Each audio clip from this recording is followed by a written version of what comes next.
Beneath the vibrant fall foliage and sparkling lake of New York's Adirondack Mountains lies a region with a dark and eerie history. Stories of unsolved murders, mysterious disappearances, and ghostly apparitions fill the woods, lakes, and old towns of this vast wilderness. For those seeking a paranormal adventure, the Haunted Adirondack Trail offers a chilling road trip through the heart of these mountains. Spanning more than 230 miles and featuring 9 haunted locations. From haunted lakes to abandoned war forts and ghostly apparitions on misty trails, the Adirondacks hold stories that will chill you to the bone. The Adirondack Mountains, with their dense forest and serene lakes, hold many secrets. These legends have fascinated adventurers and storytellers for generations. I'm going to spoil you guys with some of these eerie ghost stories and legends right now. So grab your favorite ghost story snacks and beverages, and let's do some spooky time. The legend of the Lady in the Lake haunts the waters of Lake Placid, casting a shadow over its otherwise serene beauty. The story begins in the summer of 1933, when Mabel Smith Douglas, a respected educator and the first dean of the New Jersey College for Women, retreated to the Adirondacks with her family. Each summer they would close their home at Camp Onondaga and return to New Jersey. But this year, Mabel would never make the journey back. On a quiet September day, Mabel took a rowboat out on the still waters of Lake Placid. That evening, as the sun began to set and shadows loomed across the lake, she just simply disappeared. Her family searched and searched, but Mabel was nowhere to be found. Days went by, then weeks, and eventually, after an exhaustive search, she was finally presumed lost to the depths of the lake. It wasn't until nearly 30 years later, in September of 1963, that her body was finally found. Scuba divers exploring the depths near Pulpit Rock stumbled upon what they initially thought was a mannequin. As they descended deeper, they realized with horror that the figure was no mannequin at all. There, perfectly preserved by the cold, dark waters, lay Mabel Smith Douglas. Her body, eerily frozen in time, had taken on a waxy, soap-like appearance caused by the unique chemical makeup of the water. She lay curled on her side, almost as if she were asleep. What unnerved the divers even more was the rope tied around her neck, connected to an anchor that kept her body tethered to the lake's depths for decades. While some believed she had met a tragic accident, others whispered of something more deliberate, a final, desperate act. Mabel had endured a series of personal tragedies, including the death of her husband and the loss of her son to suicide. She had spent time in a mental health facility not long before her disappearance, and many speculated that the weight of her grief had led her to seek solace beneath the waters of the lake. Though officially ruled as an accidental drowning, the haunting details of her death, her body preserved for nearly 3 decades, the rope around her neck, have led many to believe that Mabel's spirit is restless. Some claim that on foggy mornings when the lake is still, you can catch a glimpse of her rowing silently across the water, her ghostly form forever bound to the lake that she disappeared into all those years ago. To this day, locals and visitors speak of the Lady in the Lake, her tragic story etched in the very depths of Lake Placid. Over the years, many have reported eerie encounters, often describing a shadowy figure gliding across the surface of the lake at dusk or dawn, when the mist is thick and the waters are still. Campers and boaters have recounted strange sightings near Pulpit Rock, the very place where Mabel's body was discovered decades after her disappearance. Some say they've seen a woman in aged clothing silently rowing a boat that leaves no ripples in the water. She appears for a moment and then vanishes, as if swallowed by the mist. Others claim they've heard soft, rhythmic splashes, like the sound of oars dipping into the water, though no boats are visible. The most chilling stories speak of an overwhelming sense of sorrow and coldness that descends upon the lake without warning, a sign that Mabel's restless spirit is near. Those who venture close to Pulpit Rock at night speak of a peculiar stillness in the air, as if the lake itself is holding its breath. Some have even reported seeing a pale hand rise from the water before disappearing beneath the surface, or feeling the sensation of being watched from the depths. Fishermen have claimed that on calm nights, the reflection of a woman's face can sometimes be seen beneath the water, her eyes empty and longing.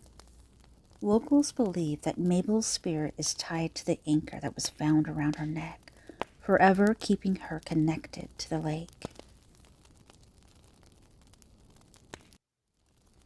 Fort Ticonderoga, perched on the edge of Lake Champlain, amidst the vast expanse of the Adirondacks, stands as more than just a relic of war. Its looming walls and echoing corridors are not only witness to centuries of bloodshed and battle, but are said to be home to spirits whose souls are engraved in the walls, forever trapped at the fort.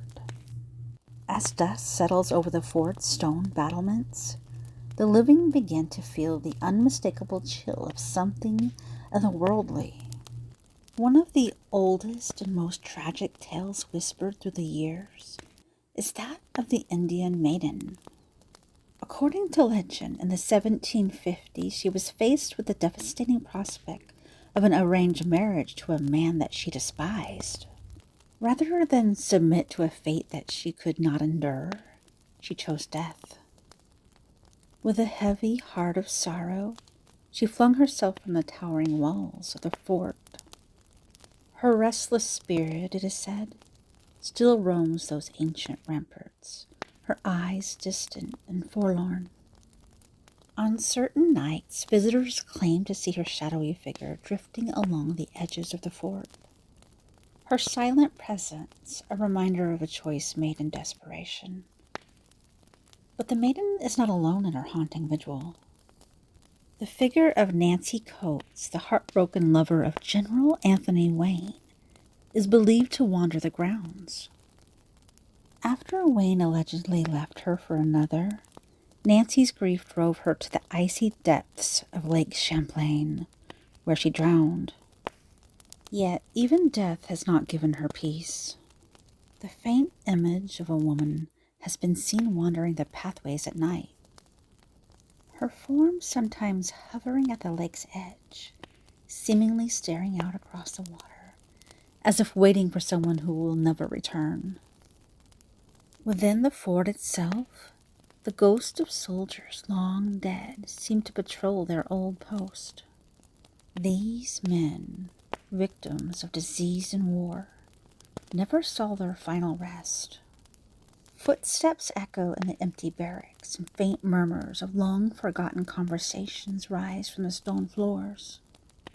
It's as if these spectral soldiers are bound to the fort, unable to escape the sight of their suffering. One of the more unsettling apparitions is that of Sarah Pell, a woman whose family was vital in restoring the fort in the early 20th century. Sarah is often seen gazing out a window in the pavilion, her figure illuminated by the dim light of the moon. There is no malice in her appearance, but her presence is unsettling nonetheless, a reminder that even the kind-hearted can linger long after death. Beyond the walls, strange phenomena plague those who dare to explore the fort after dark.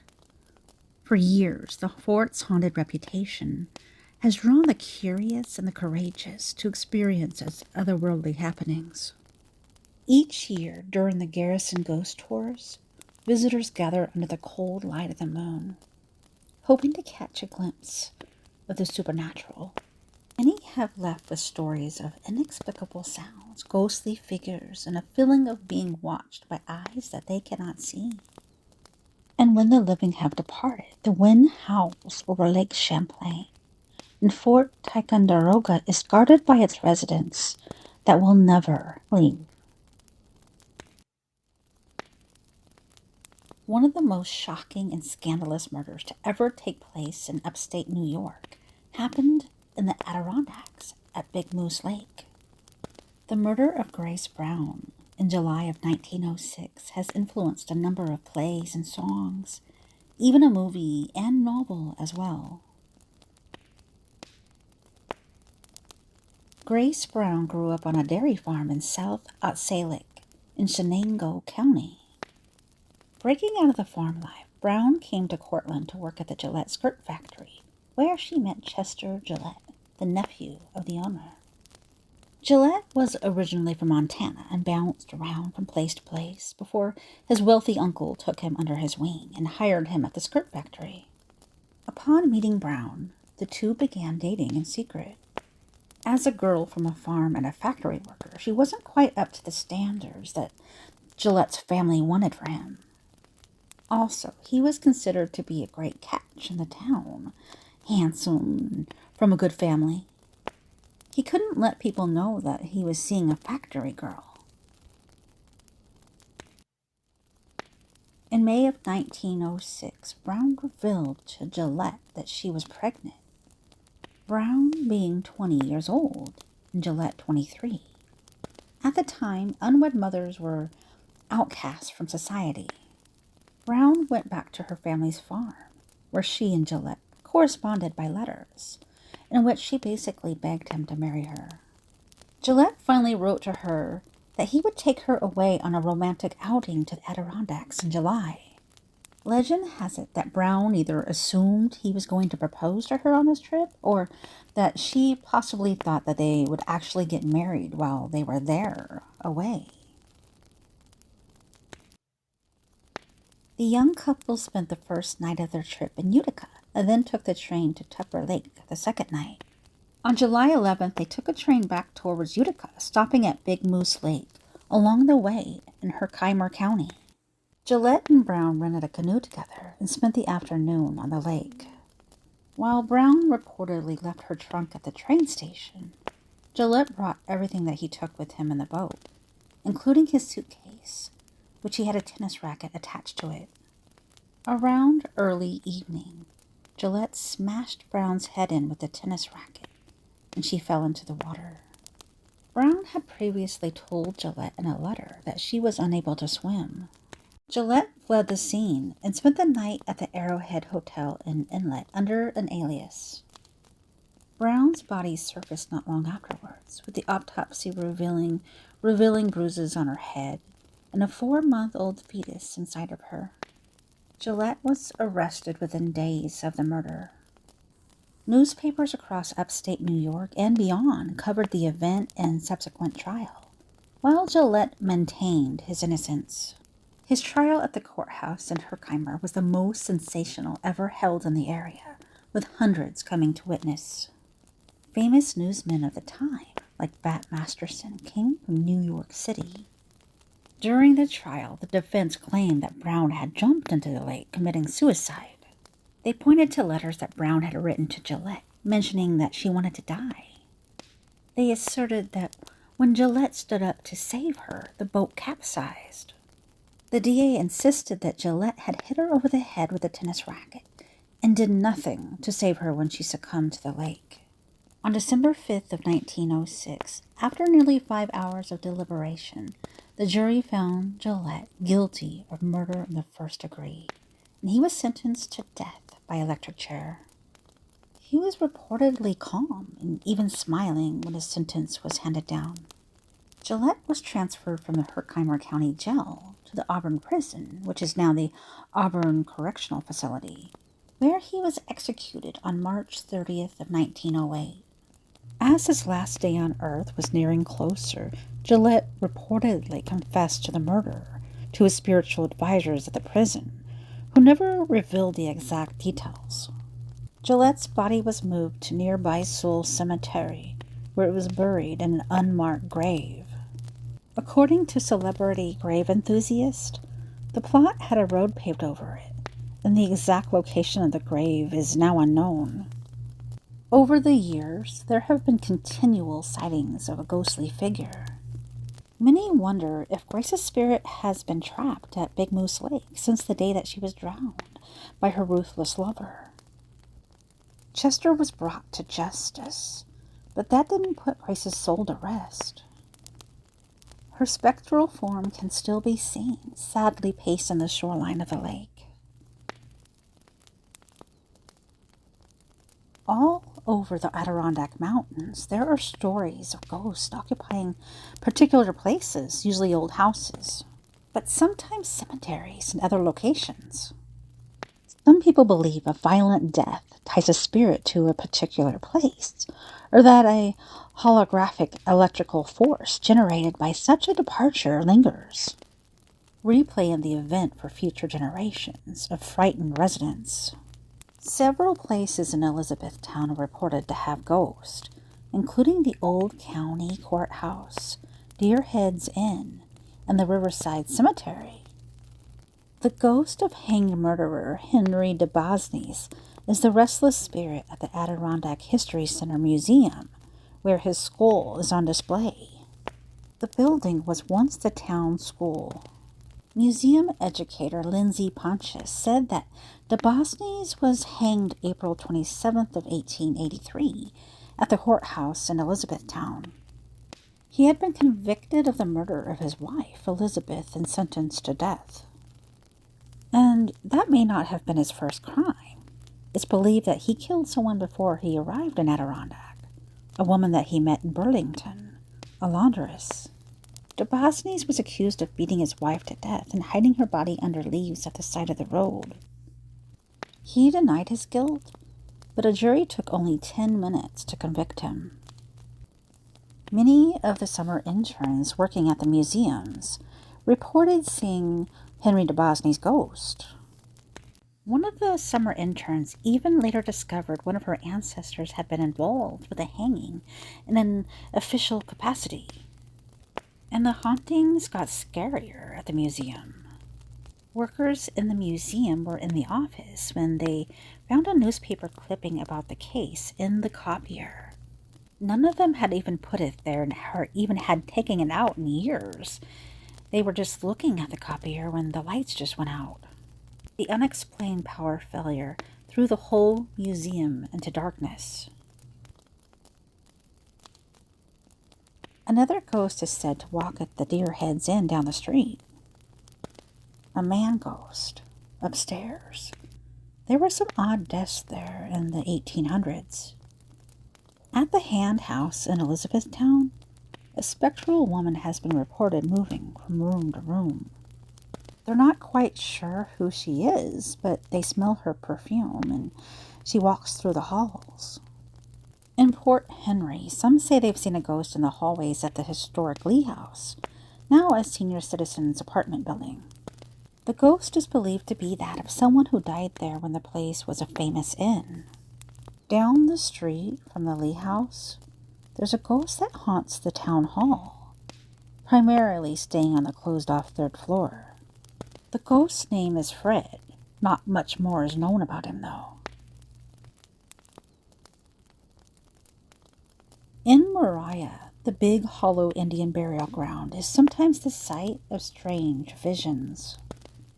A man who approached the place said that he saw gold coins falling slowly through the air, and Indians waving their arms as smoke swirled about him. There was some sort of illusion or mirage. When you got closer, it wasn't there. There's also an Indian burial mound at the bottom of Spruce Hill in Keene. About a half-mile off the road is an island of trees in the middle of a field, but no birds or animals seem to live there. The mound has been the source of strange noises heard late at night. One of the most haunted places in the Adirondacks is believed to be the old St. Pierre house on Bridge Road in Crown Point. A woman who was allegedly hanged there haunts the place, and she's been seen walking the halls.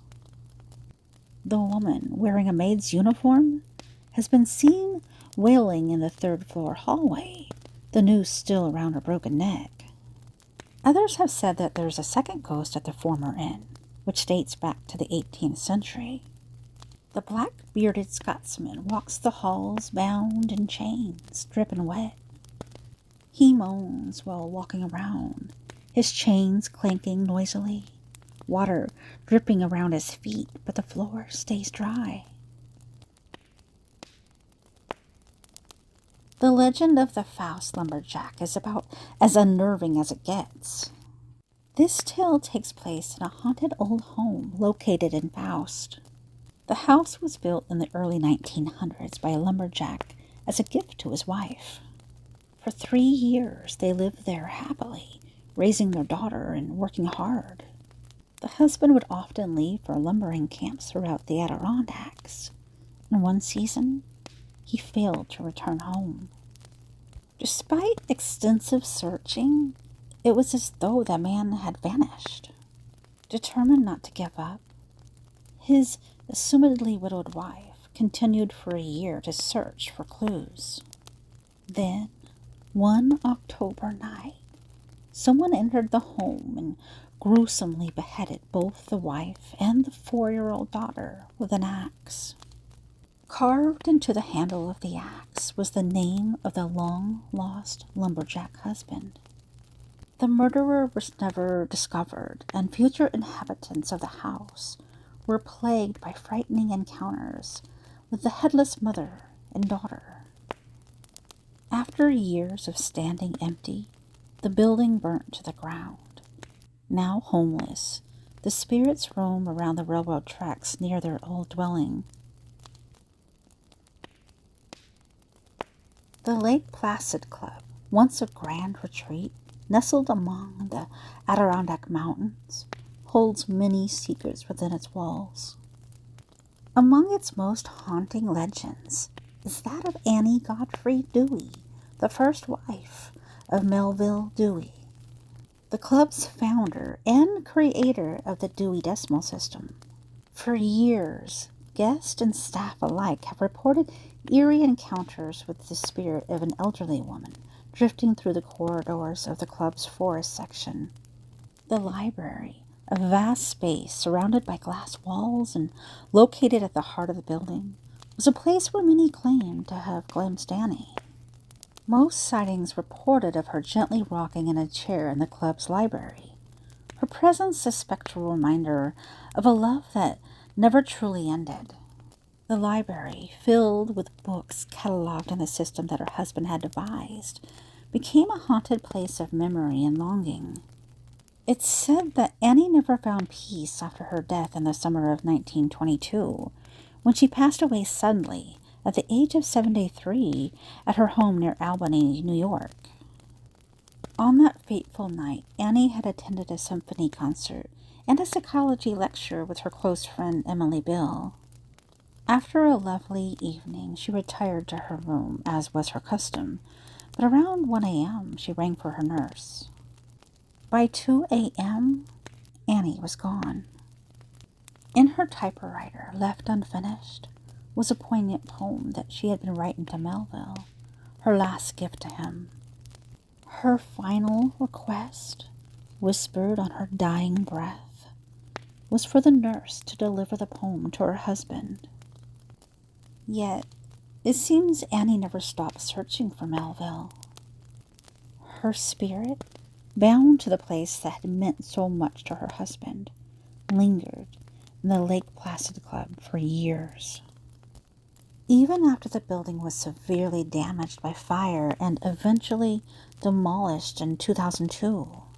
While she died an uneventful death at the age of 73 following an illness, a half-finished poem in her typewriter for her absent husband will still give you the chills. Our final tale takes us to Lake Placid in the central Adirondacks. The tale begins, though, in New York City. Philip Renlander, the son of one of the city's oldest and wealthiest families, took possession of 300 acres of land near Pleasant Lake, given to him by his brother in 1815. He soon built an impressive estate on the land, including a mansion for his wife, Mary Colden Hoffman, a descendant from another prominent New York family. Her father, Josiah Ogden Hoffman, was a New York State Attorney General and later a Superior Court judge. Rhinelander's motives for moving north were due to his excessive jealousy regarding his wife. A prominent member of New York society, Mary enjoyed a very active social life in Manhattan. Her possessive and controlling husband grew highly jealous of her friendships and attachments in New York City. Once the blue blood couple moved to Lake Placid, Philip kept Mary a virtual prisoner in the lavish mansion that he built on the estate. According to historical accounts, anyone who tried to befriend or get close to Mary would mysteriously disappear. Mary attempted to write letters to her family in New York City and entrusted them to Philip to mail. Unfortunately, she discovered that he was setting them on fire instead of sending them, further isolating her. At one point, desperate to contact the world outside, she befriended a traveling salesman who agreed to mail her letters. When Philip discovered this, the salesman disappeared, and then there were rumors that he had been thrown down a well and was never seen again. Just 3 years after moving north, Mary died in 1818. The town was filled with rumors that Philip wouldn't allow a doctor to visit Mary while she was sick, and that maybe he had poisoned her. Nevertheless, Mary's death was a devastating blow to Philip. He built a vault on the property to hold her remains for a year before he allowed them to be transported to Manhattan to be buried. Philip remained on the estate for another 5 years before, finally, in the summer of 1823, he left his property to return to New York City permanently. Over the ensuing years, Philip hired people to care for the property. Locals claimed that Mary, as well as several of her former servants, haunted the mansion. Then, almost 50 years after he left the property, the estate burned to the ground under suspicious circumstances. Today, all that remains are the ruins of the Renlander estate. They can be found via a long, winding drive down Elm Lake Road. The ruins lie past where the road turns to dirt. You'll have to get out of your car and enter the woods to see a few rock walls and bits of the foundations. Visitors report feeling overcome by a very cold, quiet presence. They believe it's Mary Colden Hoffman Renlander reaching out to make a friend. For those brave enough to embark on this ghostly road trip, the haunted Adirondack Mountains and Trail almost definitely promise an encounter with something paranormal. Whether it be a restless spirit, feeling a sudden chill in the air, or spotting something strange in the sky, the Adirondacks are sure to leave you with more than just memories of fall foliage. Alright guys, thank you all for watching, and I hope you enjoyed this episode. Let me know what you think. Leave those comments. Love you all, and I will see you next time on Tales Told in the Dark.